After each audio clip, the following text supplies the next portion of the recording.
نماز میں خنجر لگا، نماز فجر کی نماز پڑھا تھا، اب ایک دم گرے، وہ چھپا ہوا تھا ابو لولو مجوسی، اس نے 7 وار کیے خنجر کے پیڑ، تو اب گرے، تو پہلی صف والوں کو تو پتہ تھا پیچھے نہیں، تو عبد الرحمن بن عوف لپک کے آگے مصلی پہ کھڑے ہو کے نماز شروع کرتے، اور چند آدمی اس کو پکڑنے کے لیے بھاگے، پھر اس نے آگے جا کے اپنے آپ کو خنجر مار کے اس نے خودکشی کر لی، اٹھا کر مکان پر لے گئے، دودھ پلایا گیا تو وہ آنکھوں سے باہر نکل گیا، کہنے لگے موت کا پیغام آ گیا ہے، تو اپنے بیٹے کو بلایا، کہا بیٹا جا کر اماں جان عائشہ سے کہو کہ عمر امیر المومنین نہ کہنا، اب میں امیر المومنین نہیں ہوں، کہنا کہ عمر بن خطاب اپنے دونوں ساتھیوں کے ساتھ قبر کی جگہ چاہتا،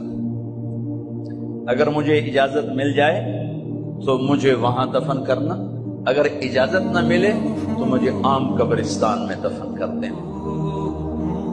عبداللہ بن عمر تشریف لے گئے تو اماں عائشہ بیٹھی رو رہی تھی، کہا اماں جان میرا باپ عمر بن خطاب اجازت چاہتا ہے قبر کی اپنے دونوں ساتھیوں کے ساتھ، تو حضرت عائشہ رضی اللہ تعالیٰ عنہ رونے لگی، پہلے بھی رو رہی تھی، کہا عبداللہ یہ جگہ تو میں نے اپنے لیے رکھی ہوئی تھی کہ میں اپنے خامد اور باپ کے ساتھ میں بھی ایک کونے میں سو جاؤں گی، لیکن اگر عمر کی خواہش ہے تو اس جگہ کا عمر مجھ سے زیادہ حقدار۔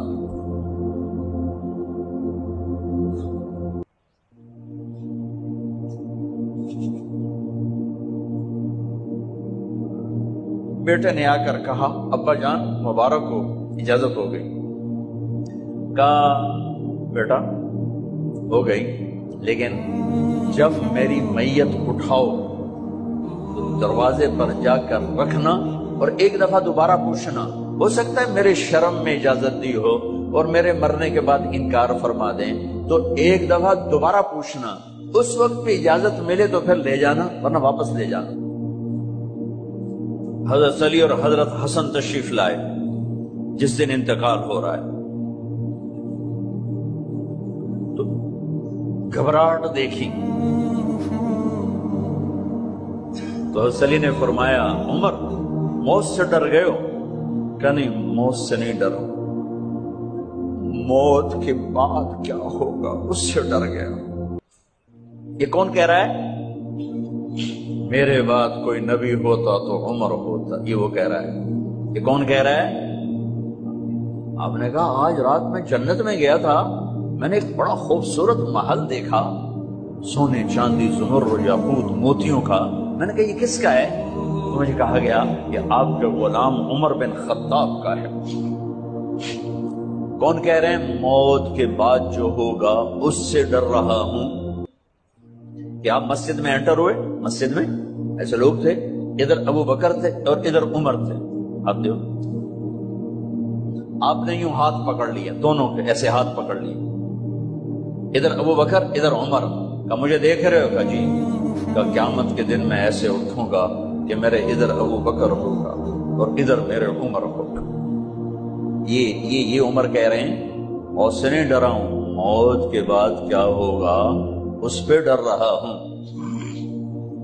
تو حضرت علی نے فرمایا کیوں ڈرتے ہو؟ میں گواہی دیتا ہوں،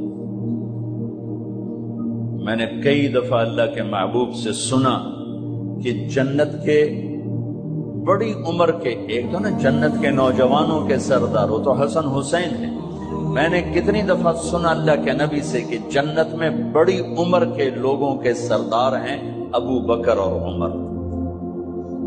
تو آپ نے کہا قیامت کے دن گواہی دو گے؟ آپ نے کہا، حضرت علی نے کہا میں بھی گواہی دوں گا، میرا بیٹا حسن بھی گواہی دے گا۔ وہ حضرات تشریف لے گئے تو موت کی آہٹ کو محسوس کیا تو بیٹے کی گود میں سر تھا عبداللہ بن عمر کا، بیٹا مجھے زمین پہ لٹا دیا۔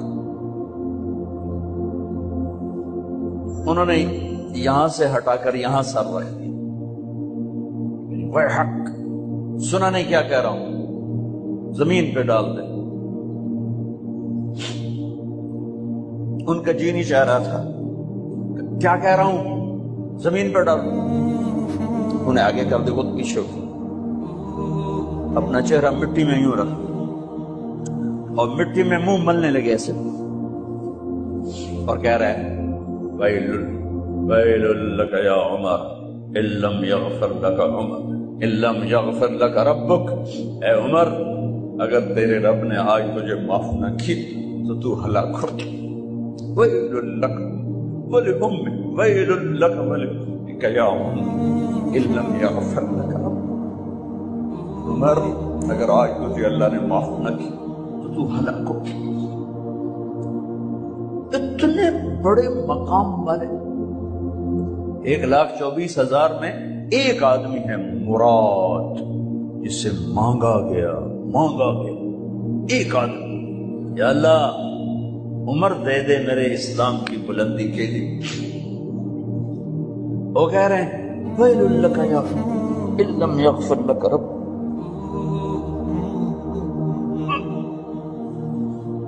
اے عمر تو برباد ہو گیا اگر تیرے رب نے تجھے معاف نہ کی۔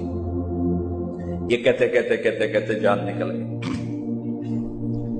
صہیب رضی اللہ عنہ نے آپ نے وصیت فرمائی تھی میرا جنازہ صہیب پڑھائے، رومی جنازہ پڑھایا گیا، کندھوں پہ اٹھایا گیا، اور آ کر اماں جان عائشہ رضی اللہ عنہ کے دروازے پر عبداللہ بن عمر، باقی تو کوئی پتہ نہیں تھا کسی کو، کبھی ٹھہر جاؤ جنازہ یہاں رکھ دو۔ پھر آگے بڑھے، دستک دی، اماں جان میرا باپ عمر بن خطاب دروازے پہ پہنچ چکا ہے، اندر آنے کی اجازت ہے۔ تو اماں جان عائشہ نے فرمایا مرحبا بعمر، ہم عمر کو خوش آمدید کہتے، اور باہر تشریف لے گئیں۔ وہیں حجرہ مبارک میں قبر کھودی گئی۔ عبداللہ بن عباس فرماتے ہیں کہ میرے کندھے پر کسی نے ہاتھ رکھا تو میں نے یوں پیچھے مڑ کے دیکھا تو جناب امام المتقین حضرت علی کھڑے ہوئے رو رہے تھے اور فرما رہے تھے عمر مجھے پتا تھا تیرے سوا یہاں کوئی نہیں آ سکتا، مجھے پتا تھا یہاں تو ہی آئے گا اور کوئی نہیں آ سکتا، چونکہ میں نے ہزاروں دفعہ سنا خرجت انا و ابو بکر و عمر دخلت انا و ابو بکر و عمر، میں نے ہزاروں دفعہ اپنے نبی کی زبان سے سنا میں اور ابو بکر عمر گئے تھے، میں اور ابو بکر عمر آئے تھے، میں اور ابو بکر عمر اندر گئے تھے، میں اور ابو بکر عمر باہر گئے تھے، میں نے اپنے نبی کے نام کے ساتھ تجھے اور ابو بکر کو اتنا سنا ہے کہ کسی کو نہیں سنا، لہذا مجھے پتا تھا تو اسی جگہ پہ آئے گا، تیری یہی جگہ ہے۔ میرے بھائی بہنوں، یہ وہ لوگ ہیں جنہوں نے رضی اللہ عنہ کا ٹائٹل جیتا اور پھر روتے روتے مر گئے۔ مجھے کیا خبر کیا ہونے والی، اب کو کیا خبر کیا ہونے والی، بے شک میرا رب رحیم ہے، وہ اس کے رحم کے تو فعلی کام بنے گا، کیڑیاں تقریراں تے کیڑے علم، کیڑیاں نمازاں تے کیڑیاں تجدہ، کم تو اس کی رحمت پر بنے گا، پر یہ اعمال اس کی رحمت کو لینے کا راستہ ہیں۔ یہ بھی ٹھیک نہیں ہے کہ اللہ غفور الرحیم ہے آپ ہی معاف کرے گا، یہ یزید اور حسین کو برابر تو نہ کرے۔ آل رسول کی بوٹی بوٹی نوچ دی جائے اس کی رضا کو ڈھونڈنے کے لیے۔ وہ نہیں کہہ سکتے تھے اللہ بڑا غفور الرحیم،